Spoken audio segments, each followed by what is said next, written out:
He went to get the Sandman vs. Spider-Man. Origin of Sandman explained. He became human again. It turned out that he had just gotten out of prison not long ago only to see his sick daughter. Unexpectedly, his wife discovered him. She told Flint to leave quickly because he was still a wanted criminal. His wife didn't want their daughter dragged into danger again. At that moment, his daughter walked out. She handed the pendant to her father. Flint promised his daughter that he would make money to treat her illness. But as soon as he left the house, he was found by the police. In this situation, Flint hurried to escape, but he was blocked by a wire net. At this time, a police dog rushed at him. Flint punched the dog aside and quickly climbed the fence. But he didn't expect this place was an experimental lab. Not long after, he fell into a deep pit. The next second, the equipment started to charge. At this time, the scientists noticed nothing unusual. They thought it was only a bird that broke in. Then they started the machine. They only saw the equipment spinning faster and faster. Flint rushed to run out, but he was slammed back by the force of the machine. At this moment, the golden energy flew into Flint's body. As the golden light scattered, it began to crystallize within him. Not long after, he turned into a pile of sand. Then he rebuilt his body again through willpower. But when he came to the street, he was found by the police.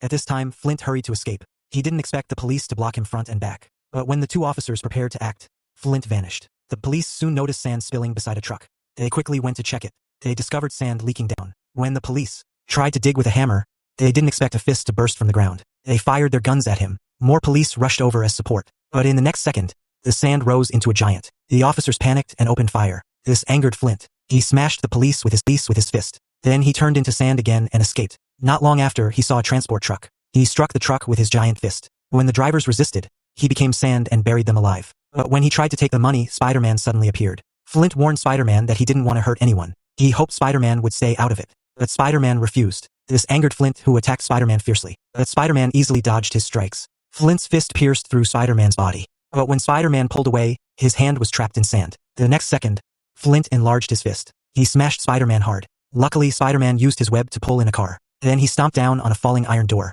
He saw his chance. He swung into the air each time. Then he kept firing webs at Sandman. At this moment, he tore several holes in Flint's body. Spider-Man tried to fight back, but Flint evaded. He swept Spider-Man down with a heavy leg. Then he grabbed the money behind him. He struck Spider-Man with his fist, but Spider-Man was thrown back by a passing car. Unexpectedly, Spider-Man's hand became a heck about to crash, so he pulled it back in time. Just as Spider-Man prepared to leave, hammer again. The hammer smashed Flint into a car. When Flint stood up, he saw the transport truck. Another car hit the truck. Then both rolled to the roadside. At this time, Flint did not continue the battle but instead left quietly. If you are enjoying this video, please kindly follow/subscribe and like to support us make more content like this.